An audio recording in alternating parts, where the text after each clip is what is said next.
That's beyond trigger warning. Like, Yes. Well, I wrote about it human in my reaction. Facebook feed, and yeah, that's what my friends who apparently go to these sorts of things were like. It's beyond trigger warning. You actually and they explained to me that there's trigger content and then there's affirmative consent, and that you actually need to get affirmative consent for this one. Mm-hmm. And the guy should have gone around. The other interesting thing in that conversation was they said that, like, for the people who do like sort of sexual stuff as art, the onus is on the performer because they're the one sort of doing the violation of norms and not the venue. So the sort of etiquette is that whoever's doing the performance, they're the ones who have to go and actually see you sort of fill out the waiver or get the verbal consent one on one. And I was like, I've never heard of that. I think we are. I think it's success, and we are live. And then what I need to do, hopefully, is live and online. Let me see. Here it is. It's working. Okay, now what I need to do is just share this, like, everywhere.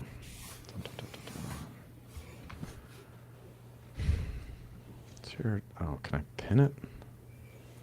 Pin post. That'll work. Share.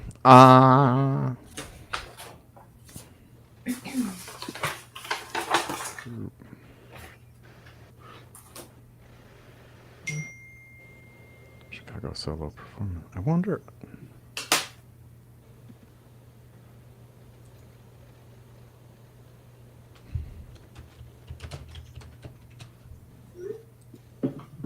There.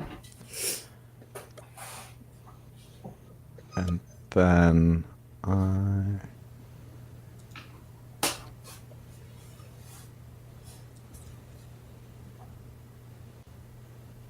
Oh, yeah, this works. Just go to my.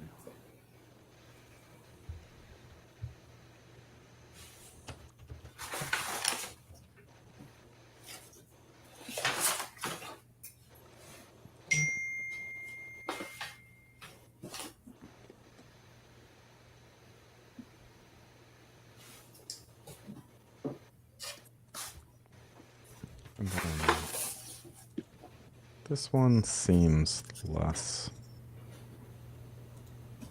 I don't know where it would pop.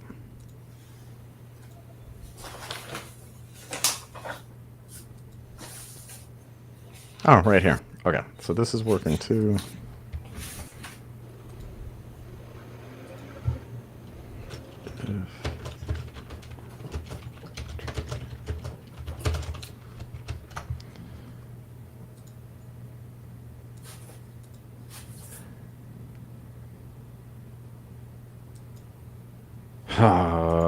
We gotta put it in the Discord. And then I think I've shared it everywhere that it needs to be shared. Yeah, so while we're setting up, how are you guys doing? What other stuff have you been up to? I kind of want to talk about this in this discussion because I was raking leaves and I heard a rustling sound and I looked behind me and there's a deer like trapped in this sort of like ditch on our property and it was dying. Oh no. So I had to like figure out what to do about this deer and I was just thinking of these stories the whole time. But anyway, Yeah, what did you have to do with the deer? I first called like a wildlife rescue group, which I knew they would just laugh at me. You know, you can't really do much about a dying deer, but they told me to call the town where I live. They told me to call the police. And a policewoman came and shot the deer, which was awful. I cried. And the deer like made a lot, like it couldn't get up. It was panicking. And it made like, when it saw the officer, it made this last ditch effort and like got up. But its two back legs were totally like gone. Like someone had shot it, I think twice. Mm-hmm. So she shot it and then she was just going to leave it there. And I'm like, I have a bad back. Like it's like a really steep slope, forested slope up the back of our property, and I was like, I can't drag a dead deer up a slope. So she called the Department of Public Works, and the guy came with his bulldozer and put the deer in and hauled it away. It was really weird, but yeah. So it was very vivid. Oh, sad. I'm sorry. Yeah. But there are so many deer everywhere, though, that it's like inevitable that one will show up. So has this happened before? But this hasn't happened before, has it? No. But now I'm terrified it's going to keep happening. Like, it's so... All right.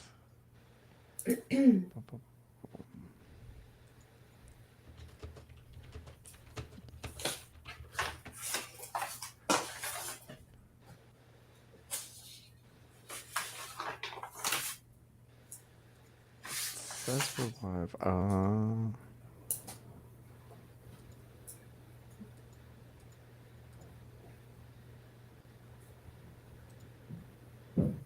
So we are everywhere.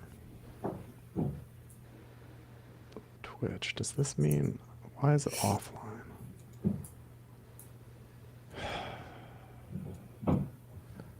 How can I fix this?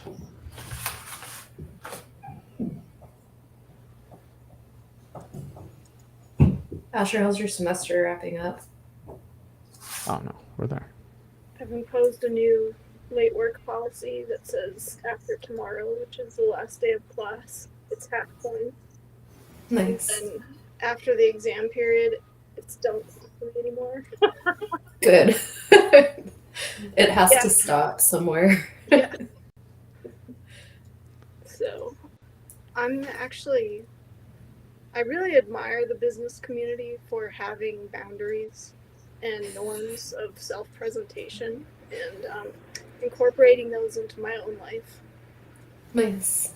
Mm-hmm. Yeah.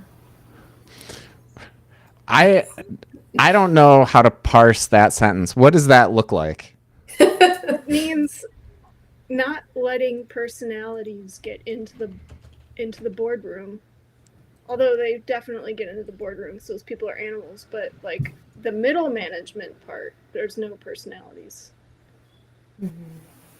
Or if there are, they can end up on the write-ups at the end of the year. So strike against you.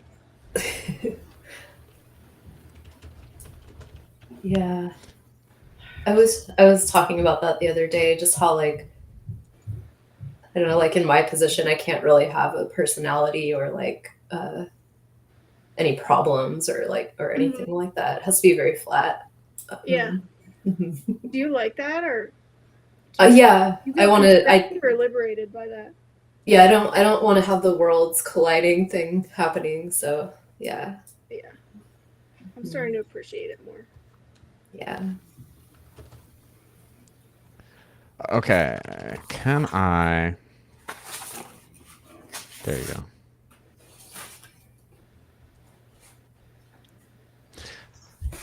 Thank you, everybody, for showing up. We are going to get the show on the road, as it were. I am Daniel Andrew Boyd. I am the head of Storyluck, a nonprofit that works on promoting storytelling. We do that by listening, telling, and creating new stories. We run a bunch of shows in Chicago and online. This is our newest one. It's called Detention, because you didn't have to read the book. But you did have to show up here, where we're going to tell you all the things you missed. The goal of the show, as I see it, is to sort of meld two groups of people, get them to come together and have a sort of harmonious book club. And those two people are, one, people who love book clubs, but they never finish the book. This is something that happens to me all the time. I join a book club. My friend is like, "You're going to love this book." And as soon as it's assigned, I can't read the book. I'm just like, it's homework now. I'm never going to get it done. Then I feel guilty. I don't want to show up having not read the book. But then I'm like, if nobody shows up, the book club doesn't go off. And I know he wants to see me. And I get all stressed out. So we've created this for people like me. And the second sort of person is the person who creates a book club because they love this book and they really want to talk about the book. And then they show up to the book club and nobody else has read the book. Everybody's like, something horrible's happened to me. All of a sudden they're crabbing about their life and have a million excuses, mostly that they have anxiety about doing homework. We solve that problem by having 3 hosts, and those 3 hosts have 100% read the book. Now, there are at least, it says 5 of you watching, flashing on and off. 2 of you have said hi. Have either of you read the book? Where are we at on that? Also, I'm going to have to, now that I'm thinking about it, I need to get to the Facebook invite because there's a bunch of people who probably want the direct link. And they've hit me up. Refresh. Can I just say that you just explained or described being in college class with you, which was having the book and you never read it, running off with my book on occasion, and then showing up to the book club that I've arranged. No one's read the book. That's like teaching a class. Yeah. You still have to talk about it. Yeah. All right. I'm playing around with how easy it is to highlight certain people. Let's do introductions. Hi, Sam. I see Asa. Asa is here. Hi, Susan. Hi, Olentuji. For those who don't know, Olentuji is my brother. Susan works for us. She is the accountant at Storyluck. Good to see you. Also awesome to see you, Asa. I am going to cue you up, Allison, to do an introduction. Tell me tell everybody a little bit about you. My name's Allison. I don't want to tell you too much about me. I like to read books. I write poems sometimes, and I have a day job, and I've got 3 kids. You may come to know more about me when I start talking and I can't shut up. But I'm kind of a private person, so. Yeah, that's perfect.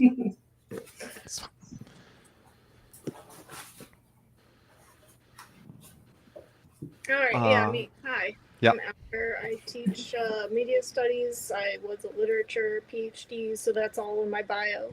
So that's kind of what I'm bringing, is somebody who basically has to read for a living. But I don't really read a whole lot of fiction. And I think I was poisoned by my undergrad advisor, who told me everything after 1950 is not worth considering.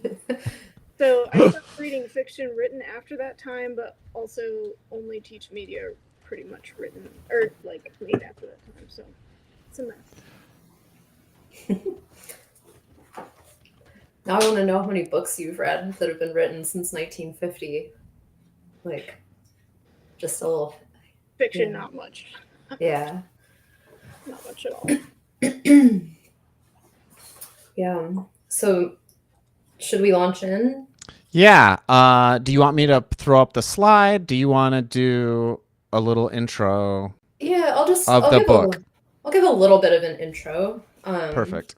So I consider this a collection of linked stories, mostly linked thematically, but also, I don't know, you're going to see some little breadcrumbs throughout these stories. They have little things in common, like, more than one couple who checks each other for ticks or for Lyme disease. So we've got, let's see, what are some examples of these stories? We've got a woman who turns into a deer at night and struggles to tell her husband about that. We've got a man who hits and kills someone's dog. The dog comes back to life. So we have a lot of magical realism elements in here that are really fun to read. But overall, these stories are explorations of, I would say, sex, death, motherhood, pregnancy, knowledge, especially of one another. How do we know one another? And kind of this idea of like the conflicting perceptions of reality, you know, especially with couples. Like, you know, there's a woman who sees things in a certain way and struggles to explain sort of her inner life to her partner. And I was reading a few interviews with Samantha Hunt, and she says that one way that she works that I thought we could all think about for our own writing is that she likes to take 3 to 4 ideas. These could be events, objects, questions, images that she's curious about, and then she likes to force these ideas to be in relation to each other. So a way of revealing that things that might seem unrelated are related. So I kind of thought it would be nice to think of these stories in that context, like what are some of the ideas she's squishing together, and maybe we can share some things that we would like to squish together in that way. Something that I'm thinking about right now, I was telling Dan and Asher about the deer that died in my backyard. I want to talk about that. And I'm also thinking a lot about saunas and sauna culture and people that like are really into kind of getting back to the land and hippies and stuff. I want to see what I can do with those. So anyway, what did I want to say about these? I don't know. I kind of feel like it might be good to just jump into looking more closely at one of these stories, Dan and Asher. I think, I don't know. I think you all kind of liked talking about the other themes that are often in these books are, I don't know, kind of the idea of like being simultaneously attracted and repulsed by something, like we have with Norma versus Dirty Norma. I also wanted to say the Dirty Norma stories, the first one and the last one, the author said that she wrote the last one first. And like, I guess she's like she's really into revising. Like she revises like a maniac, and a lot of times she can't stop, and she'll even want to go back to published works and revise those. So she ended up just she was really happy because she could just put both versions in the book. So I was thinking more about how some of these stories talk to each other. So there's the wampum one and the all hands one that I thought would be good to talk about together. And then also love story and beast I thought would be fun to talk about. And maybe we can also, fire up some of Asher's provocations. Might be good too. Do you want the slides up? Yeah, sure. But I want to see you guys more. So if I can only have one, I pick you two. Okay. Yeah. I will put us back to being like this.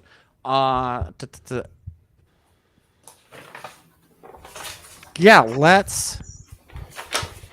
since it's topical and for you in your life about the deer, and I think that's one of the ones that struck me the most. Was the title of that one Beast? Yeah, I think so. Yeah, Beast. Just Beast. Yeah. So, in the story Beast,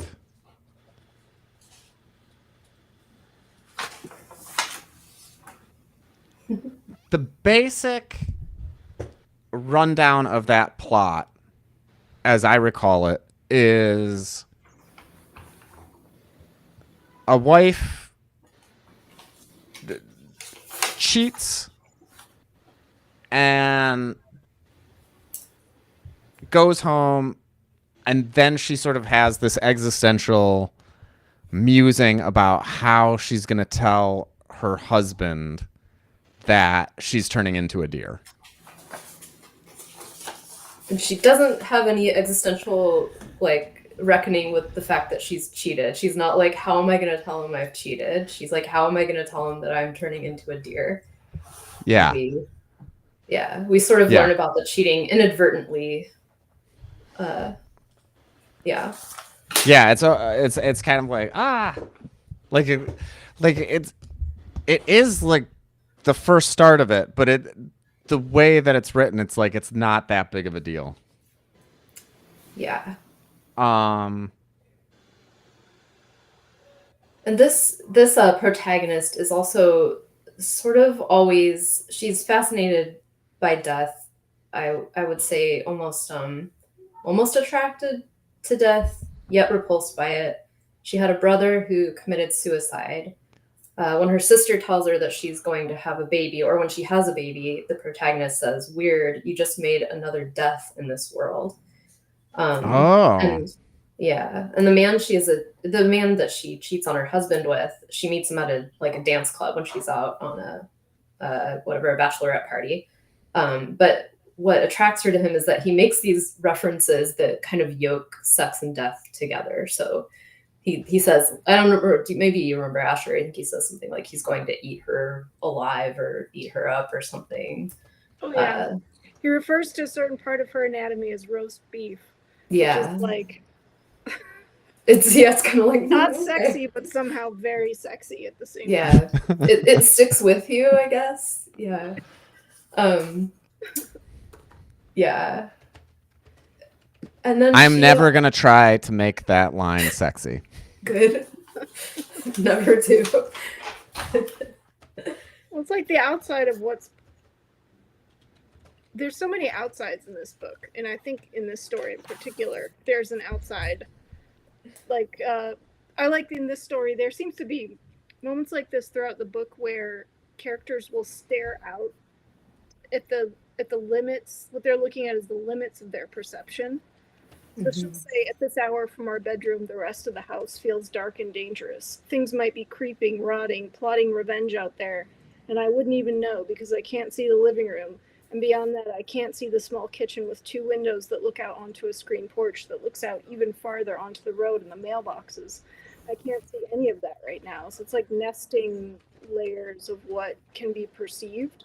And it seems to me like the roast beef comment is like that. It's just kind of like out there. Yeah. And then there's even a sexual realm beyond that, which is how I think the story sort of ends when she steps out as a deer into the world of beasts, or whatever that last line is. Yeah. The stream of beasts, or the flood of beasts, or something. The stream. Yeah.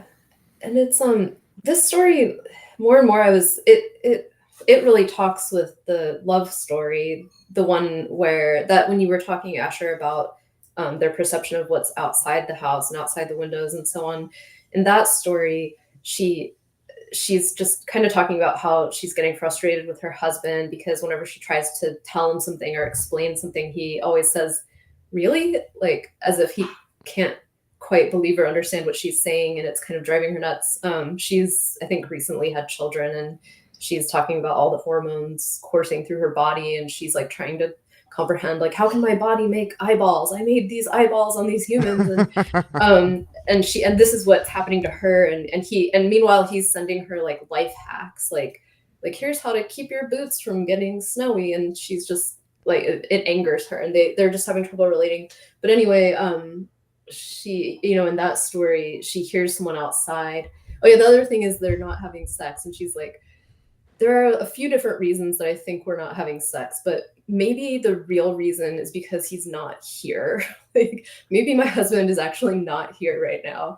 I can't tell. It's hard to tell with men sometimes, especially when they've got smartphones. So she's like, anyway, so she hears this cough outside, and she kind of is reflecting. They live in the country, so she's like, what is that? Who's outside prowling around?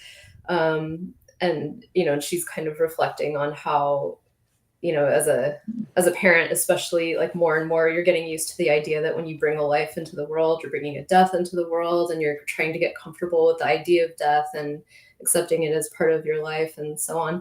But anyway, in that story, she asks her husband to go investigate. So he's outside for a long, long time. And when he's out there, she's like, you know, trying to, I don't know, she's thinking a lot about death and getting that creepy feeling, you know, where you're a kid and you're hiding under the covers and you don't want to look up because the murderer's right there. And, you know, she's having that experience. And then eventually she gets the courage to go downstairs and open the door, and she sees her husband through the door, and it's as though the whole time the sounds that she heard outside were him, and he's like, can I come back in the house? And he says, like, maybe we can leave the door open. And this idea that you can leave the door open and sort of as a, you know, a portal, like, between life and death, and, you know, an open door between people and that kind of thing. I don't know,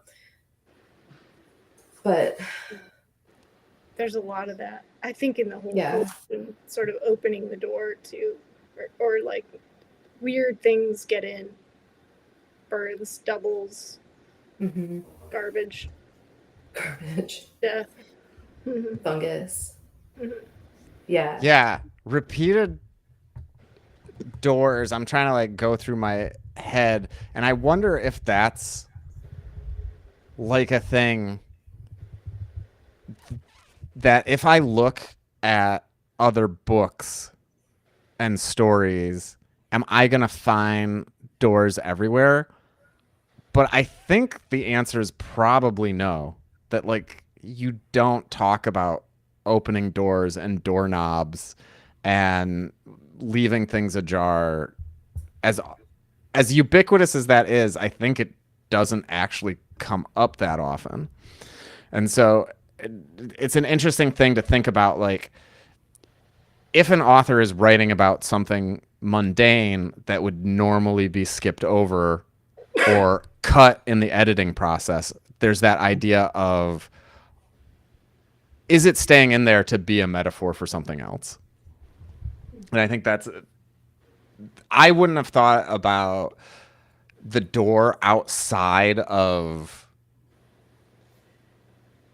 this story, because when she becomes the deer, all of a sudden she can't even imagine maneuvering a door. She's like, I don't have fingers Yeah, she's anymore. Hooves can't do it. My little hooves. Yeah. And I didn't think about it until you guys started having this discussion that, like, oh yeah, how do you, like, in these different transitions of your life, like, how do you get out the door? How do you get outside, or like whatever outside is, like, do you have to relearn basic things over and over again as you change, whether it's because of life events or because of just time moving forward? I think that there could be something to explore there. And her husband, I was just going to say, her husband, he also eventually turns into a deer as well. And she said, I think he uses his mouth to open the door, and that he seems very practiced. Oh yeah, he's really good at opening the door with his mouth, practiced. And it's like, she was struggling so much to tell him about turning into a deer. And he'd been doing it his whole, maybe, you know, or he was just automatically good at, I don't know, but it was. Yeah. Do you have a sense of that, Asher? I just assumed that he had been turning into a deer for a long time. Yeah, I guess so, because he seems like he knows what to do. He's kind of leading her into the stream of beasts, right? Yeah. They're kind of like walking together hand in hand, or hoof and hoof, or whatever. I feel like stories have thresholds, like beginning, middle, and end is a pretty basic one, but doors, I think a lot of these stories are about the domicile, right? About house.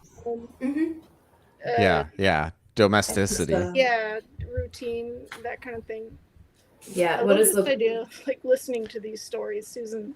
Susan Mahler is listening to the stories. Yeah, that's a little bit invasive. I think these stories. Yeah, I feel like I don't want to hear some of that stuff out loud. It's like. Yeah, I listen to all three books that are in this cycle, And this is the one where I was most like, I think I would get more from it reading it, because there was stuff about it where I felt like, oh, I would scrub back to listen a second time to make sure that I got it. But I'd also just think that, like, it's the sort of thing that if I were reading it, I would stop at a paragraph and like process before moving on. Um, Partly because of the shocking imagery and like a little bit because of the language. Sam says, I liked a love story, but felt it went on too long. I liked All Hands about the teenage pregnancies and Wampum about the teenage would-be seducer. Yeah. Yeah, so that's on the list. Yeah, it'd be good to talk about those two, which I think I read those as being a lot about knowledge and almost like bodily knowledge, or like the idea of I don't know, especially like uh, for a woman, like the ability to get pregnant or whatever, like I don't know, sort of as your body having knowledge that you aren't even fully aware of. Like what did I write down somewhere? She says something about like hormones and witchcraft, like neither is easily explainable or something. But I also I remember Asher talking about this as just it seems like the teenagers in these stories have the I don't know, they come off as seeming more like they're the ones who are in control and know what they're doing. That's probably too easy to read on that, but I don't know. I feel like that in life, and I find a lot of people who write stories about kids really annoying because they don't give them like enough agency. And I'm just like, there's just, it's never like, that's not how I think of my memory of being a child. And also when I interact with kids, it's,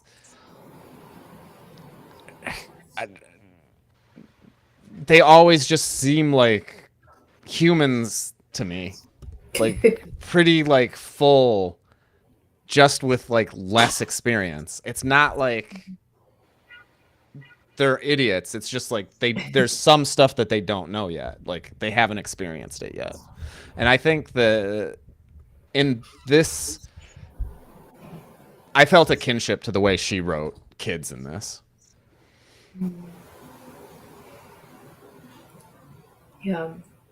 Your kids seem smart to me, Allison. Like they'd like have like really interesting, deep thoughts about stuff. Yeah, The and few if times you, I've and I'm hung sure out that with you them. can remember being a child and thinking, and Yeah. In my discussions of my own writing, I run into people in workshops and things like that who will swear on a stack of Bibles that they didn't have those thoughts as children. That their memories of being kids is just like butterflies and dandelions and never existential dread or worrying about anything until they became sort of a teenager or a young adult. Yeah. Good for them. Yeah. I remember going on being in ski school, on vacation, and they have you ski right up to the precipice because you're on a freaking mountain.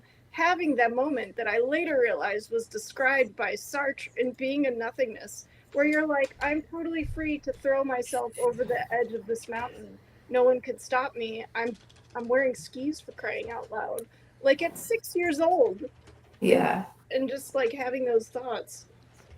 But I feel like what's in the book is that the younger character, like in Wampum, does not have the kind of she doesn't second guess herself. She's not like asking questions about her experience. She just kind of knows what it is because she's not as experienced, which is weird. Yeah. And I think that's in that story you have. I think it is good to read it because, as I've talked to you before, there are certain lines that with all of her narrators, like we don't get a comprehensive picture. And so sometimes the narration can surprise us because it's not omniscient. So when the narrator in Wampum, the teenage girl, reveals that this older man that she's trying to seduce has a mustache, like in the middle of the story, it's really jarring because you've already formed a picture. But me, I don't think of people with mustaches actually, so because it's not 1980 anymore. So like, so having that sentence in there that the narrator just kind of drops in apropos of nothing else, it's like, oh, you know what, that is important and I need to correct my image. But I think when you're reading, maybe you're listening to, I don't know, it's like you're really paying attention to how the language is fashioning an image for you, and also how it's not doing that. And so I think for as much as the protagonists say, there's also a lot that they neglect to talk about. I don't think that they have a whole lot of self-understanding, which is one thing that I wrote in the slide. Yeah. That's kind of what makes it interesting. Yeah, it's when she's thinking about from one moment to the next what's going to happen. She's prepared the meal. When he comes up behind her, she's kind of like, okay, this is happening now. I just want the next thing to happen. She's like, I just want the next thing to happen. I don't know what it's going to be. But she kind of plays a bit with how much she does have agency there. And it's like from one moment to the next, she's still deciding. She's not really sure what's, when she brings out her treasures, it's like, in a way, it's hard to know if she knows that's going to stop him or not. I mean, she seems disappointed that he has this realization of what 14 means when he is combing through the treasure, but also I don't think she's quite sure what kind of reaction she wants from him. Let's give, for people who might not have gotten to that short story, can we give an overview? And then I have a question too for chat. I think I like coming of age stories, and one that I think about for myself in this idea of like self-realization and feeling like a real human being is like a question that I'm asking you guys is there a book that you read where you felt like you were a kid and then you read this book and you're like, oh, I'm older now because I've consumed this thing? Or like, do you remember the first chapter book? I don't think is really it, but I feel like for a lot of people, there's some book where they're like, oh, this is like punching above my weight, or the topics in here are things that I don't wrestle with as a kid. Flowers in the Attic. Like, don't read that when you're 9. Is it?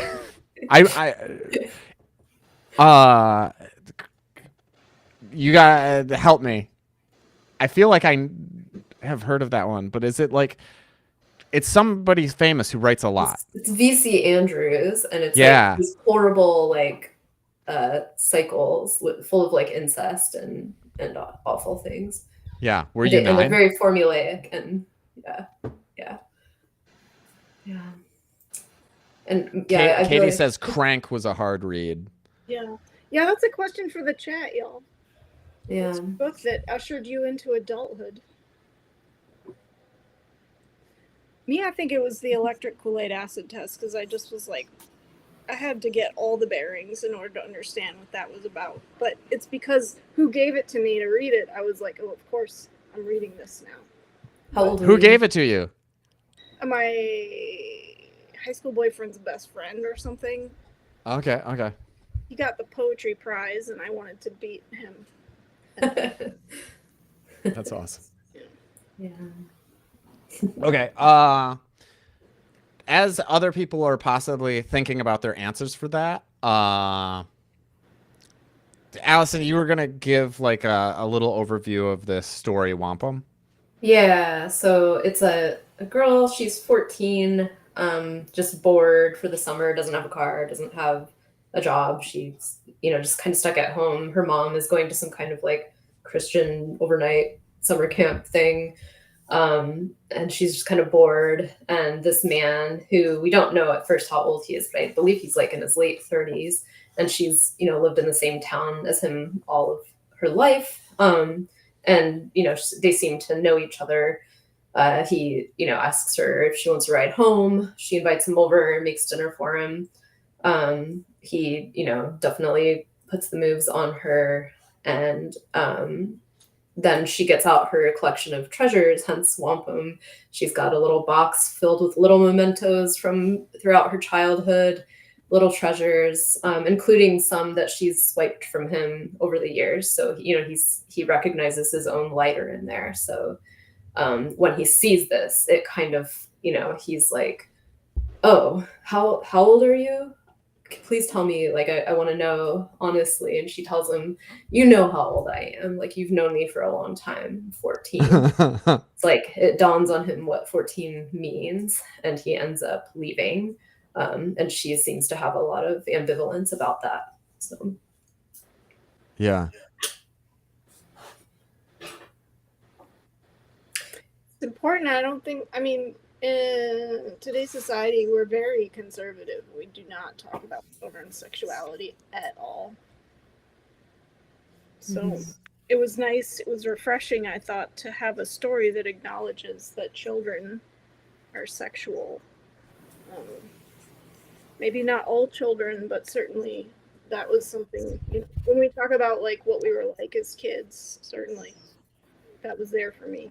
So I don't know if that was seducing any adults, but certainly understood about that part of myself.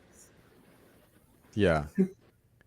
Yeah, that's another one that I get in conflict sometimes when I'm writing my short stories, is people will be like, oh, you weren't thinking about that stuff when you were a kid. And I'm just like, absolutely.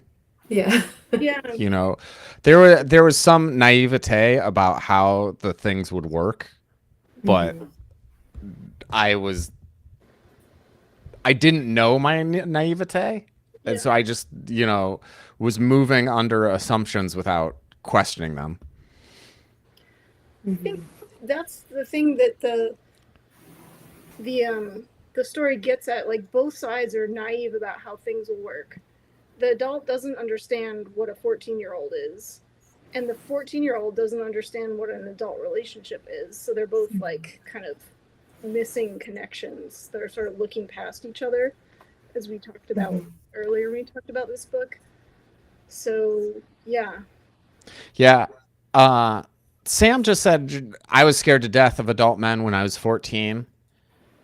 I think that this is something that I found interesting, was that basically in all the stories, is that, you can tell me if I'm wrong, if I'm missing one, but I there's not people who are scared of each other. And even scary people, like I, as a reader, was definitely scared of the adult who decided to hang out with the 14-year-old. In the story of All Hands, about the teenage pregnancies, I was scared of the men in that. And yeah, I felt like the characters were just very like, this is life. Yeah, I think they were written in a non-threatening way, except for maybe like Dirty Norma. Like, Yeah, you don't know in which if she's real or not, but yeah, that story, that wampum, I mean, she comes off too as just being very bored. Like, the main character, boredom is playing a huge role, I think. Asher is an expert on boredom. Like, I don't know what this has to do with anything, but, you know, she wanted something to happen. It's like it's as if she was writing a story and wanted to know what would happen next. And it was just that pushing through what happens next. But yeah, those of you who are saying that you were scared to death of adult men, yeah, for sure. And I don't get that same, I don't think they're written that way either, Dan. Yeah. I mean, one way to think about this is like, all right, so the depiction of the teenage girl seducing the adult man, maybe that's not realistic. So why write a story in which that happens? Like, what's the point of it? What is the function? What's the structure? What are we supposed to take from that? And like you're saying, Allison, it's the sum. Like, what is the threshold between young and adult, between a child and adult? And that treasure pile has something to do with that. And like, also the child just wants to kind of accelerate things and push them into the next level of experience. And so that in the story takes the form of trying to have this affair, cooking the guy dinner. You know, I wouldn't want to eat what she cooked. Yeah. Like trying to, you know, sit on his lap or whatever. Yeah. He tells her that story too about the people who are on the boat and they're having a great time, and then they all dive off the boat and they realize that they haven't put down the ladder and none of them can get back on the boat, and they die out there and their fingernails are, you know, marking the side of the boat. And he tells her this as if to give her like a thrill or just something interesting to talk about. And she says, because he gives her all these details, she says, well, how did you know what kind of dives and jumps they did if no one lived? And he says, isn't that it exactly? That's the difference between where you're at and where I'm standing. And she says, what? And he says, you've got a clearer view. And she says, well, you've got your driver's license. But I think, I don't know, with all of these stories too, I think there's the idea of like the exchange, you know, like something is given, something is gotten back. I don't know. I think about like that dog dying, and she's like, I think she even says in that story, like, you've opened a door and now it needs to close. We need to kill the dog that came back to life. And in this one too, it says something about exchanges and about wampum, like towards the end. It says like who knows who got the better end of the deal. Yeah. The 14-year-old, or it says sometimes it can take years and years to say who got the better end of a deal, who made out like a bandit, her mother or God, the Europeans or the Indians, Trey or her, the people on that boat or the ocean. So that's interesting too, the idea that maybe you won't know for years. And you know, we think about our lives, I don't know, a lot of times we don't know what something means until years and years have gone by, or maybe then we create a new meaning. You know, we're always assigning and reassigning different meanings to our life and reassessing, and we're forgetting and we're adding things in. And well, how did you know that detail? You weren't there. Like, they all died. I love the way he uses that story as like demarcating that line between child and adult. You know, that's what stories are for. Here's the dark line. Now you have to step over it if you dare. Yeah. To answer your question, or to try to answer that question about like why was she doing this if we don't think that it's natural.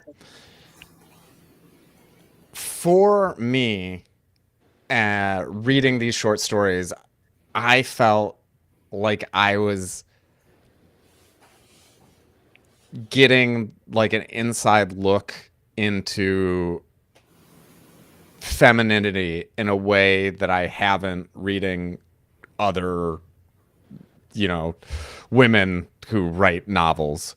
Like there was a certain look, you know, the title of the book is The Dark Dark. And I think that there was a certain darkness that I felt like I was let into, and that this not being scared of these sort of scary men or scary situations, to me, put the onus of fear like sort of in me as the reader.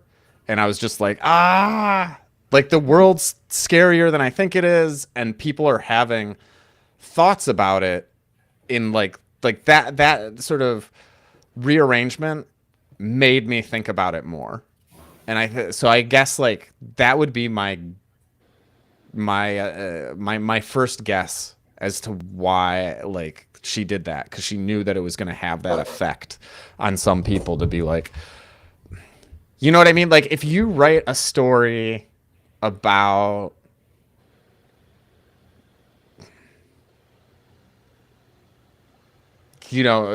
someone who's going to assault someone else, you kind of know what's going on, and I think it dissipates some of the fear, right? It's sort of like in the horror movie, when the person who should be scared isn't scared, that's when you're like, don't go out there, don't check it by yourself, you should be frightened right now. Like, and so I think it had some of that effect for me to make it like a horror story. Yeah. I find that there's a lot of acting kind of normal in wild circumstances. Yeah, like you're saying in the book. So dear spouses, your house is flooding from a hurricane, your dog comes back to life. There's this weird couple from an age gap. And it seems like very timely, because that's the situation that we're in, is like the water is getting, the temperature on the water, like that example of the frog in the boiling pot. Mm-hmm. Sitting in the water and it's boiling and he's not noticing. At what point does he notice and jump out of the pot? I feel like that's kind of where we are with climate change and so many other, the kind of turn to the right in politics, and just, how dangerous is this? Or can we just pretend like it's fine? You see that a lot. You see that in White Noise, where it's like dad being dad and like holding the family down, even in like, well, entire life falls apart around them. Or this more recent on Netflix with Julia Roberts, Leave the World Behind. Just like everybody's clinging to like the terms and conditions of Airbnb so that they don't have to pay attention to the fact that the world is melting down.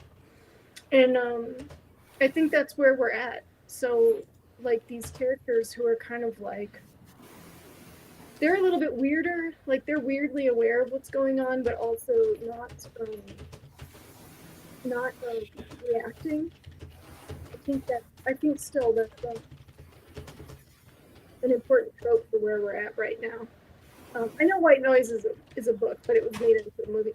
I read that book. I didn't get it, and I think I got it better as a movie. So, but Allison, you talked about this like story collection as speaking to you a lot as a woman and a mother, and Madeline Holden in the chat too, so that they just related to a lot of that. Yeah, I was noticing Madeline's comment as well, and yeah, I feel this book really hard for sure. It's I'm like, yes, life is exactly like this. Just this kind of like Madeline mentioned, the borderline insanity of like, seeing other people around you that are so, they're able to get pregnant so easily, and this poor woman is trying month after month, and it's like that for so many people. And I don't know. The other things were just, I mean, just the idea of death, like the fact that once you do have a baby, you're always thinking about them dying, and that's something that takes some getting used to.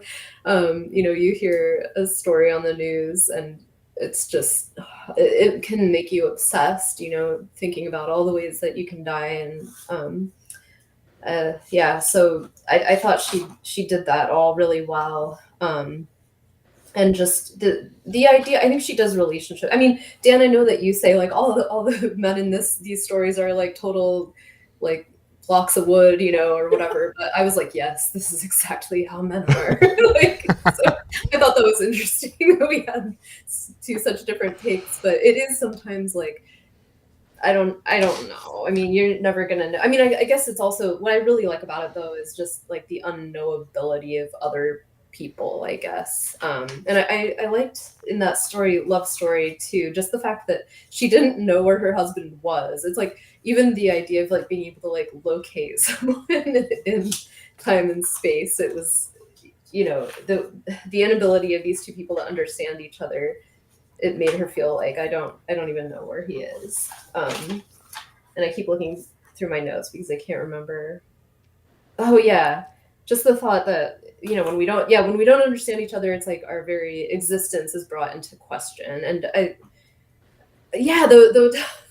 they also like the idea of the loss of identity after you have a baby, I think is pretty huge. And she has that moment when her drug dealer friends take her out to the bar and she thinks the young guy is hitting on her and she's like, oh, this is it, like I might cheat on my husband, you know. And then he just heard that she was a mom and wants snacks. He's like, I heard you might have a granola bar in your purse, and she does, and it's humiliating. It's all real.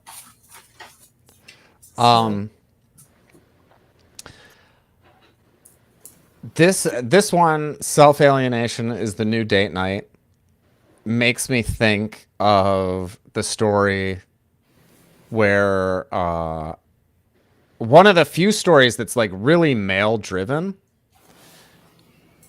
I read this anecdote about the snacks in the purse in another story. An episode of The Office. Does that ring a bell? I was remembering that today when I was thinking about this. I'm like, why does this seem familiar? Michael Scott like asks Pam's mom for a snack. Does somebody want to maybe Google that? See if you can find snacks in purse. See if there's some memes. How much that's happened before. But yeah, this self-alienation is the new date night. There is apparently they're saying that they caught the shooter. Hey, did you guys see this in the news? Yeah. Yeah. And one of the things that they've surfaced now that they've named this guy, the guy that they caught, they named, and the last book he read was the Unabomber's manifesto. Mm-hmm. And he wrote an interesting Goodreads review of it. And he had said, you know, obviously this guy needed to be caught and punished, but he made some good points. So that it'll be interesting to see how that plays out. In the Dark, one of the stories has the Unabomber, and it's a very fantastical version of it. And it's one of the few stories where there's not a female. It's a male protagonist, and there's not a lot of feminine voice, but there is a date night. Yeah. Allison, do you want to do a quick recap of that story? Do we want to talk about that story? I think that one is trickier for me because I'm like, oh, this is a George Saunders story, which is like kind of the way I felt about the Cortez the Killer one as well, which doesn't mean I don't like them. It's just they weren't, I don't know. I wasn't reading. Yeah, they didn't feel as much. Yeah. But, and she said in an interview with the author, she said that she wrote that Unabomber story. I think it was one of her like stories she wrote when she was a lot younger, and that the Unabomber's, you know, manifesto rang quite true a lot of parts for her. Which I think is partly why she wrote the story, because she was like, wow, a lot of what this guy is saying makes a lot of sense. So but I will just tell people that like it's like these two guys they're both, maybe Asher remembers, they're involved in some kind of like testing, like weapons testing thing where they're in a bunker together for a prolonged period of time. And I think that they developed this fembot together. It's like the ultimate like sexy robot that will kill you. One of them, I think, designs her and crafts her lovingly, and he sends her to the Unabomber, and they have a date, I guess you could say. Mm-hmm. Yeah. I mean, it's a fun story for sure. And I don't. Are there other ones that you were thinking about when you wrote up this slide, Asher? Oh, beast. Okay. Yeah. Because, yeah, how do I tell my husband I'm a deer? Well, he's a deer. Yeah. Well, now what? Now what? Now we go on a date. Now we go on a Yeah. date. Yeah. Yeah, I think that there's something to that, like, oh, we're both weird.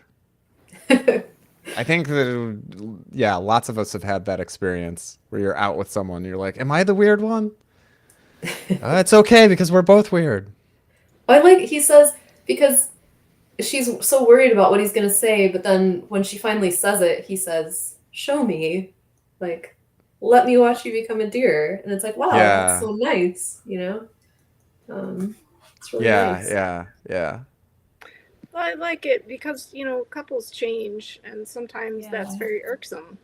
Mm-hmm. And that's the metamorphosis Yeah. that ruins the couple because one of them can't countenance the change in the other. But here they've both changed, but it's unbeknownst to the other one. And so then when they Yeah. finally countenance each other, it's fine. Yeah. That was beautiful. It was really beautiful. Yeah. And I think it's also, that idea, that kind of risk taking. Mm-hmm. This story, I feel like there are so many things that these narrators are not sharing. And like, to me, it seems like it makes me think about like all the things that we don't share, like how if we don't share them with anyone, they get real weird in our heads and we lose perspective and think all kinds of strange, contorting thoughts. So it is just really beautiful when she tells them and that's the response. It's like, oh, yeah.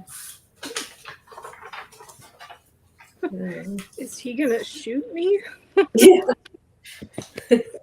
She does think he's gonna. She's like, she feels his antlers in her back, and she thinks it might be a gun. I think.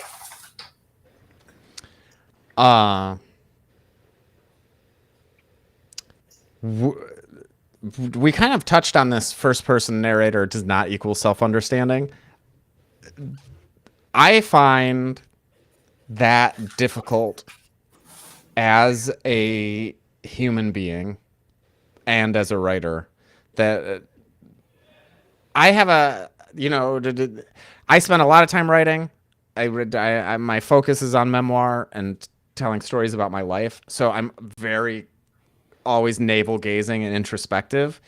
And because I have that sort of process, my imagination for the strangers that I meet on the street is that they are very introspective about their actions. And if they aren't, it super catches me off guard. And so I liked that you like brought this up as a slide. I liked that, being able to get a peek into what is it like when people don't understand their actions. Like, what are the things they're thinking about instead if they're not self-reflecting? And I think this is another one where you got kind of an insight into these people who are like more action oriented in a way. Yeah. I think that's also a really good way to approach, writing a story, is maybe to like observe someone and try to think like, what would it be like if they were thinking really deeply about what these actions meant, or vice versa, like what Or if, yeah. I think that's an interesting place to start. Yeah. Are these people more action oriented? I'm thinking about like that guy that paints his walls yellow. I don't know if he really knows why he does that. I really like the idea of people doing things and not knowing why. Like that they felt enough that like I should just do this. Like that doesn't happen to me. I want to know what that's like. I want to have like an urge and just do it, and then maybe try to figure out afterwards what it means.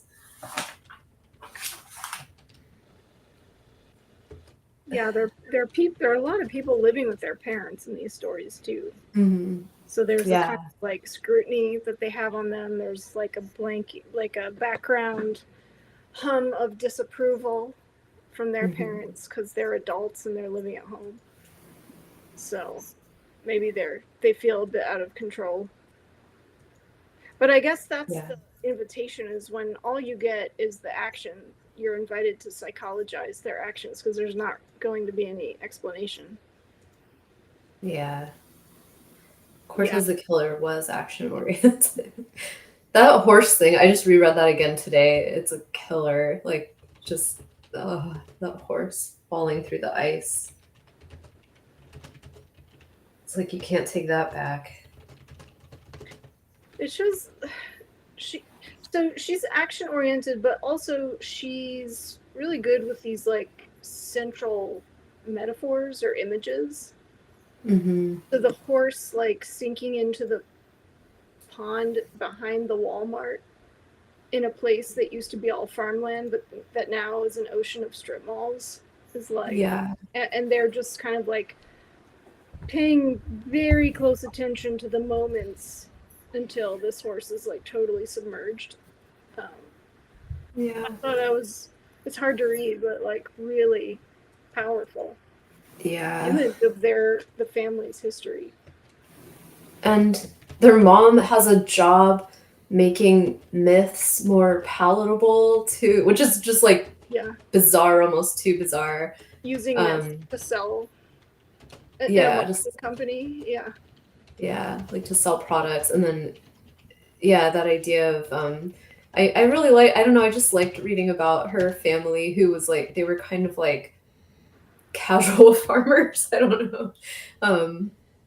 Just yeah, what was their horse's name was Humbletonian. Mhm. It's just, they had a whole story there, and it was just getting paved over as everything else is, I guess. It also seemed hyper specific to me because my mom does have a group of women that she rides. They all ride their horses to Walmart at Christmas. Really? Yeah. Oh my god. People do this. Wow.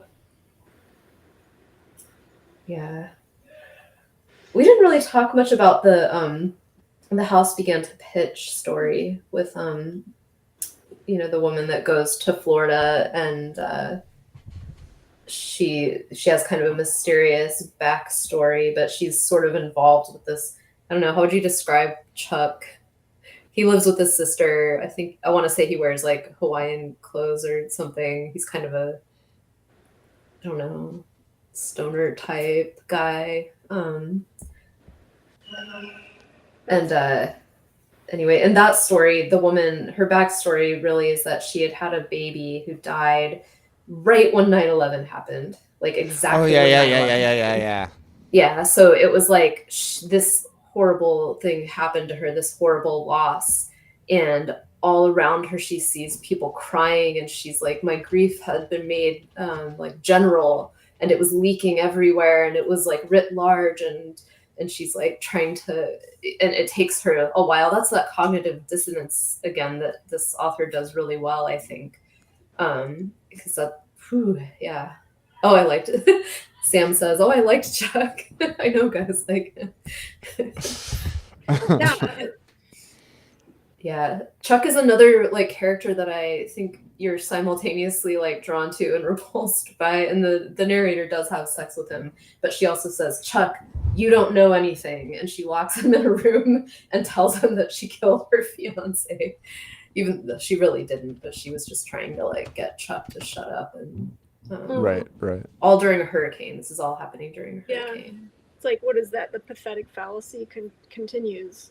Because the person she had that baby with, or this total jerk, he was with a wife or something, and typical, he won't leave this woman for her, and treats her like trash once he realizes she's pregnant. So she's mourning that. She's left behind that whole life. That is heartbreaking to be in a relationship that doesn't even, like, the other half doesn't even acknowledge you. God, yeah, your house is like apart. So then it actually does in Florida. It's just like absolute pathetic fallacy with environment reproducing what's going on in your mind. Yeah. I asked it in chat, but I'm gonna say it out loud. Like, there are lots of vivid scenes that I think, even sparsely written, you're like, she's good at giving sort of keyframes where your imagination then can, it's easy for you to like fill it out, and all of a sudden you're like doing the work. And I think that moment where she's like, oh, everybody in this hospital is crying for me and my, you know, my failed pregnancy.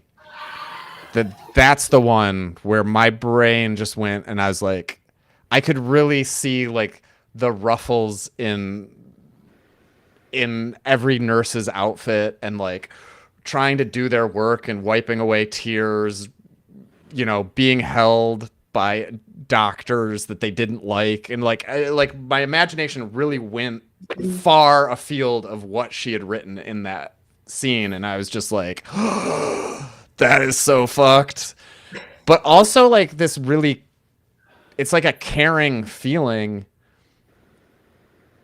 and it connects to me for certain kinds of tough stuff that we go through. I think sometimes it feels like that. Like if you write something sad on Facebook, 100 people will be like, oh no, that's fucked. I'm sad about that with you.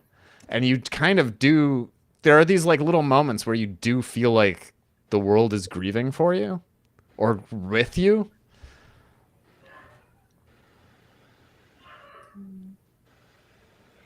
The one time I had this where it really was kind of spooky, I was reading Ian McEwan's Atonement, which was describing, I think, World War I or something. It's some battlefield scene, and you have civilians like trying to outrun an air raid or something. And I was sitting on my couch reading it, and something caught my attention in the room, and I looked up, and I swear to God, smoke like dispersed from the air around me, as if I was on that freaking battlefield. It was like I was so into that book that I imagined smoke or something, and that's never happened before or since. But it was just like how it would represent, you know, kids reading in a movie or kids program or something. Dang. But for this book, I think it was the Treasure Trove from Wampum, like just oh yeah like that is the key to adolescence, is having this kind of cult of the self. I'm just collecting these magical objects that have to do with my relationship to other people, and then trying to explain that to anyone else, really wanting to, and like, this is just junk. Yeah, I think, I don't know, like with the kids, we have these little collections of things that we've saved over time, these accretions, little doodads. And it's funny because now it doesn't mean anything to them really, but I'm like, you can't throw away my hordes of tiny buttons. I remember you guys playing with these, and it is, I don't know. And she was also, you know, she was remembering, you know, making the mud pies and extracting like, okay, now give me 3 pieces of quartz for this or whatever. It was like, these objects were just so with her, so a part of her. And I think he did feel their gravity when he looked through them. He's like, this is so curated. This is, yeah, I think it was really vivid too.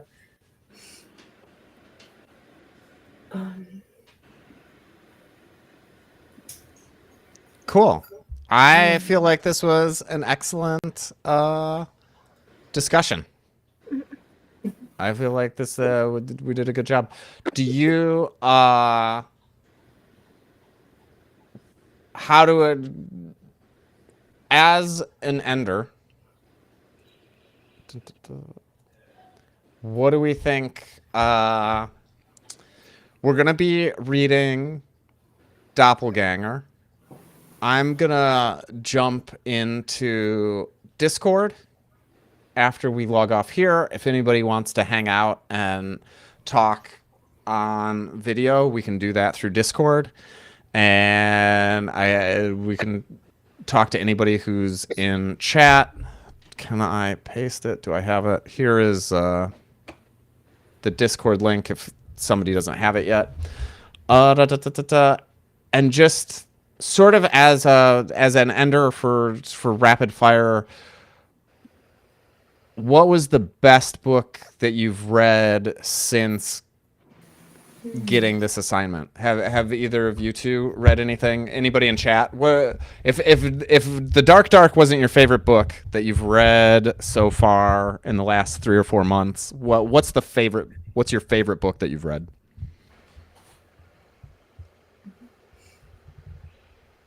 I hope people are going to put their comments in the chat because I really want to see.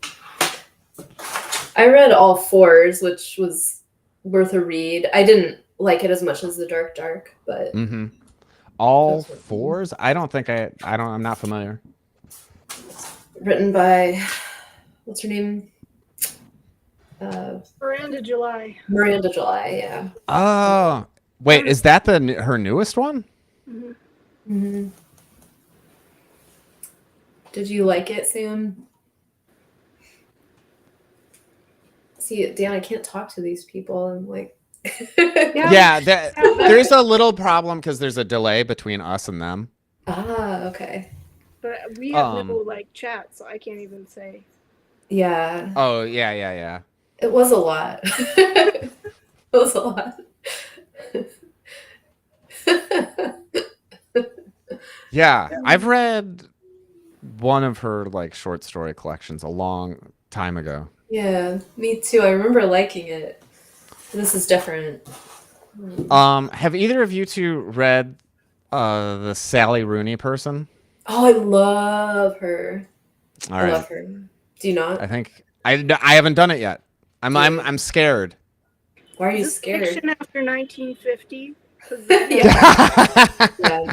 And honestly, I think she writes sex really well. So I don't know if that's a selling point, but yeah. Also just no, my writing. fear is I don't like to read people who I think are way better than me.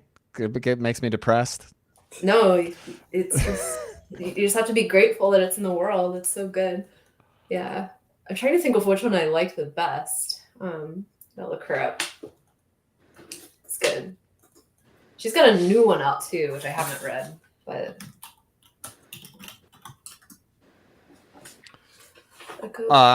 Asher, do you have a book?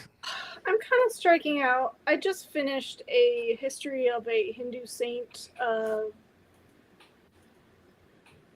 want to say his name is Ramakrishna, and it was written by a white guy, but who was taking kind of a psychoanalytic and historical approach to these texts, and he really got the Hindu equivalent of a fatwa issued on him. So I just was like, let me read the book, and it was quite good. It was interesting. Other than that, he talked at my school, so I was like, I want to read this book. But other than that, I like channeled texts, when spirits talk. They tell you about the structure of the universe. I don't know if anyone else likes this genre, but I do. So I'm reading the second Emmanuel book, and there's, I think, 3 of them. But if you like Ram Dass, his cohort channeled this being, and it basically just talks about love. So I read that at night. Is it comforting to read it? Yeah. Yeah. But it's the kind of comfort that's even the bad things that happen, there's not a reason why, but just there's a way of understanding that. It's not about injustice.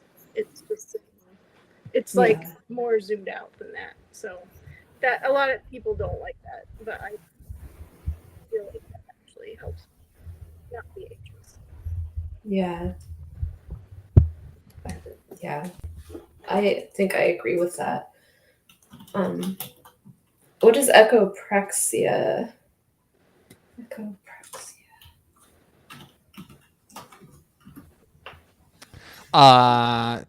Yeah, we can. Katie, I'll hit you up on Facebook with a list of the books that we're going to be doing next.